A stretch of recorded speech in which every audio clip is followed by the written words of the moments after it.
Hey, have you always wanted to know how to throw a slider and maybe exactly what the pitch is supposed to do in the first place? Well, in this video, that's exactly what we're going to cover. I'll see you in a second.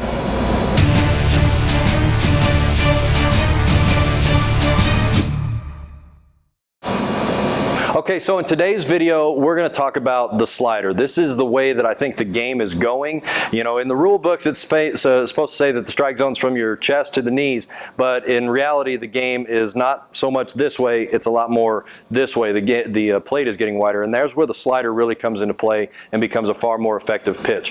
The other thing about the slider is it's a lot more complementary to your fastball, so especially if you're just learning how to throw one and you're looking for some kind of an off-speed or breaking pitch to throw, or if you're just looking for something that you can throw hard and don't have to worry about trying to get into a small box in the strike zone, slider's a great pitch for that. So let's talk about it. The first thing I want you to understand is that a slider is supposed to change planes. So if the fastball is supposed to come right at you, the slider is going to basically be coming right at you too, and then it's going to break a little bit. And we're only looking for a little bit of break, but we would prefer for that break to happen sharp and late, you know, about 6 to 8 inches. It doesn't have to be a huge break, and that's when some guys get a misconception of, is when they're trying to throw this pitch, they've got to have monster break. That's not what this pitch is supposed to do. It's supposed to just go and dart out of the zone or dart out of the plane late, okay? So let's talk about what the slider, how to throw it.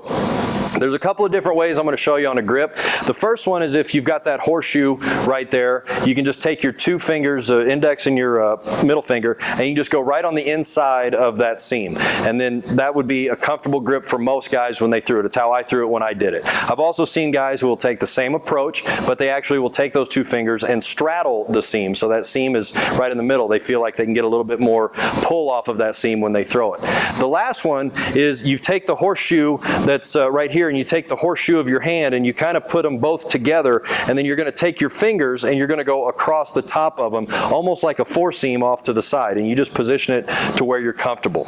Whatever grip works for you. The key here is that when you're throwing your slide or your fastball at the point of release, your four seam, your hand is directly over your wrist, over your forearm, so you've got it all stacked together.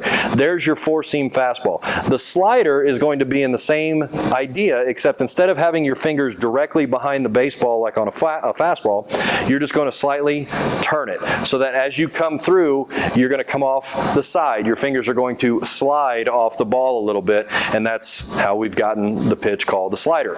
One of the ways for you to determine if you're throwing a very good slider is actually nothing that you can do yourself. It's to your throwing partner, your catcher, or whoever you're throwing with.